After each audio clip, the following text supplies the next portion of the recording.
Hey guys, in today's video, I am going to be sharing my top 10 reasons that you should attend EDC Orlando.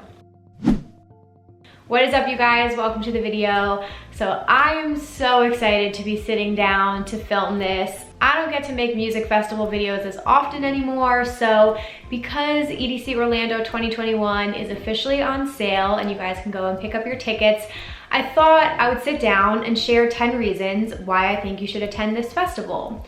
I got to go for the first time in 2019, and it was one of those things that I don't know why I waited so long to attend EDCO, but as soon as I left on day 3, I was like, hands down, I'm going next year, no questions asked. So I want to share my experiences with you and tell you a little bit more about this festival. Okay, so let's just jump into the list. So first off, I think the size is a very big selling point on this festival. It's a very manageable festival, so if you're a first timer, I think this is a perfect one to experiment with. If you're a veteran, it's great as well. I would say this is a medium-sized festival, so it's not too small and it's not too big. It's a very manageable size. Everything is pretty easy to get around to, but it still feels like a top-tier festival. And I'm very, very happy they decided to keep it 3 days next year as well. I thought that was a great addition. It's just an even bigger selling point for me because it makes it even more worth it to travel to. I also felt like it was never too crowded. It felt like a very manageable crowd. Security was a breeze all 3 days, so lines just weren't that bad in my opinion. So I just thought the size of this festival was a really big selling point. Number 2, arguably the most important, the production. You guys, I'm gonna insert clips throughout this whole video, but okay, I had high expectations going into it, but obviously EDC Las Vegas is my favorite festival, so I didn't think it'd be as good as EDC Las Vegas, but the production was unmatched. I mean, it's an Insomniac festival, hello. The production was amazing. You're gonna get a few of the same stages that you get at EDC Las Vegas. So you get Kinetic Field, and the stage design was the same as Vegas. You got Circuit Grounds, which in this case, they switched up the design, and I loved it. You got Stereo Bloom, which was the same stage design, and you got Neon Garden, and it was a 10 at EDC Orlando. That was probably my least favorite transition of stages, but great options all around.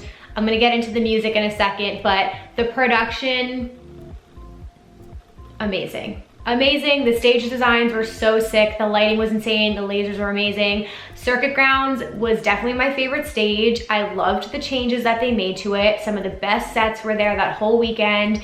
They also expanded the festival grounds, so it was my first year going, but I had heard in the past the layout was very different and they actually expanded everything. So Circuit Grounds had its own like massive section. So the production level itself, again, top tier festival, really, really great. You guys will be very thoroughly impressed. Also, I had to quickly mention Stereo Bloom was a party. I mean, at EDC Las Vegas, it's one of the smaller stages. It's definitely not the focal point, but I felt like at EDC Orlando, it had its moment to shine because it was one of 4 of the major stages. So I really enjoyed the sets that I saw at Stereo Bloom. Number 3, the vibe. Hands down, if you want to go on something alone, go for the vibe of this festival. I didn't know what I expected. I thought like the Florida crowd would be pretty rowdy, but everyone was so friendly. I met so many new people, and I went to this festival essentially alone. I was staying with people, but I went to the festival by myself, and then I met up with tons of friends when I was there, but the vibes were amazing. I went to so many different meetups. Everyone was so friendly and welcome and open. And again, I felt comfortable walking around by myself. Like, it was the EDC vibes that you would expect and more. I just thought people were extremely friendly and welcoming, and it was like the best that you can get out of an EDM community. So the vibes at EDC Orlando definitely were on par with what I expected. Okay, number 4, the enhancements. So you're gonna get a lot of the same things that you get at EDC Las Vegas in Orlando, so I thought that was awesome. They brought some of the art cars, which was really exciting. The performers, the art installations, some of my favorites. They brought the Pixel Forest there, which was such a cool attraction in Vegas, so I was really happy to see it there. They had Paraluna, which is the thing you like lay under and it spins above you. They have rides there, the Ferris wheel is there. the Corona Beach, which is another bonus area to see sets at, and they had the sand and everything. I saw Bijou there. So all of those little enhancements add up and make this festival even better. And on top of that, you know, they had memory lane, they had tons of vendors, food, drink, a VIP experience. So EDC Orlando really is bringing it. Number 5 thing is the lineup. I mean, hands down, one of the best lineups I've ever seen. Like, some of the best sets I saw in 2019 were at EDC Orlando. The lineup alone at Circuit Grounds on Sunday, I've talked about this before, but it was Nora and Pure, into Chris Lake, into Seven Lions, into Eric Prydz, into Zoo. On Sunday alone at Circuit Grounds. Like, that's just one section. So like, the lineup was absolutely incredible. You know, Insomniac is always gonna get such a great range of artists. And then I think they had takeovers. So I think Stereo Bloom one day, promoted by BassCon. So you also had like Wasteland kind of vibes, and you had more hard dance artists there. So they did still give you like a mix of things. And again, you have Neon Garden, so you're gonna get all the techno, tech house fantasies that you want in there. So the lineup is amazing. You're gonna get a little bit of everything, and I really, really enjoy that about EDCO.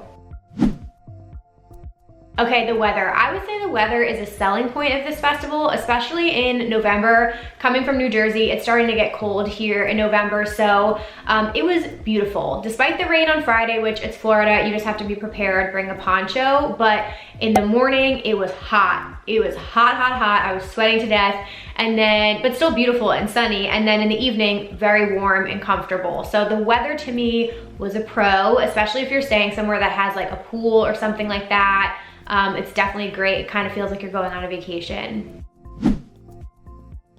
Okay, number 7 is it's affordable. I would say out of a lot of the festivals, this one was pretty affordable to put together a trip for. So the tickets themselves were not that bad, in my opinion. I think it was like $2 something. And again, tickets are on sale now, and you can put down like a $10 deposit and pay it on a monthly payment. For me, coming from New Jersey, the flight to Florida was not that bad, so that was really great as well. The hotel, you can pick a whole range. I definitely stayed in a little bit of a sketchier hotel. I would not do that next time, but there are endless amounts of hotels because of the location it's in, which I'll talk about in a second. So you can definitely get an affordable hotel room, especially if you're splitting it with a group. I'd say honestly, the most expensive thing was probably on Saturday when I drank a lot at the festival. Like, the food and drink vendors definitely are not the cheapest. So if you want to like party a little bit, maybe pregame before you go, but I probably spent the most honestly at like food and drinks inside the event. Number 8 thing is it's relatively easy to get to. So obviously, compared to EDC Las Vegas, that is kind of like a shit show with all types of travel, but for the most part, there are shuttle lines available. You can drive and park, you can do ride share. So all of these things are great options. Again, as a first timer last year, I made some mistakes in this department. So next year, I'm planning to stay at home base, and I would take a shuttle, and then that would be like easy peasy, no problem. So it is really good, and it's relatively easy to get to. So that's a huge plus.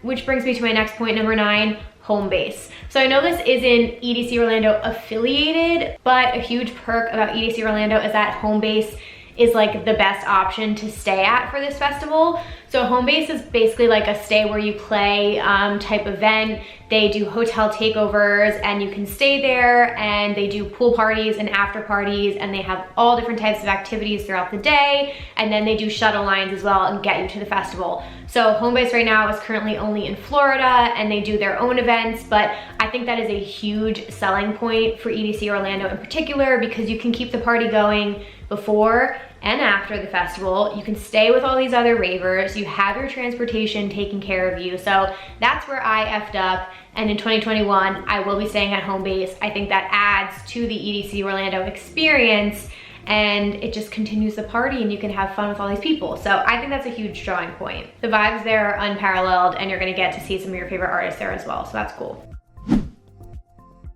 And lastly, number 10 is the location. So I'm kind of talking about this as far as like what you can do before or after, or maybe even during the weekend if you have time. But One of the biggest selling points to me was how close it is to Disney World and Universal Studios and Harry Potter World.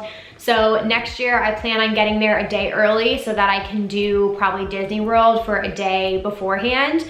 But the hotel that I stayed at that was like kind of a little sketch was very close to Universal Studios. So the girls I was staying with actually did that one day as well. So I like the location of this in Florida because outside of the festival, there are plenty of other activities to do, tons of food options, and again, like easy transportation. So it's very centrally located, which I very much appreciate about a festival. So those are my top 10 reasons why I think you guys should attend EDC Orlando. And please feel free to leave some of the reasons below that you guys like to attend EDC Orlando. Also, let me know if you bought your tickets already. I'm kind of on the fence right now. I don't know if I'm gonna wait or just put the deposit down and pull the trigger. But again, I definitely plan on going. I hope to see you guys there. I will definitely host some meetups and I will be staying at home base. So I hope to see you guys there. If you enjoyed this video, it would be a huge help if you guys would give this a thumbs up and subscribe to my channel if you are new here. Also, feel free to send this video along to your Rave fam or share a link on social media. If you guys want to connect with me, all my information is listed down below, and I think that's all I have. I'll also link my EDC Orlando vlogs down below if you want to see what my experience was like in 2019. Thank you guys so much for watching, and I will see you in my next video. Bye guys.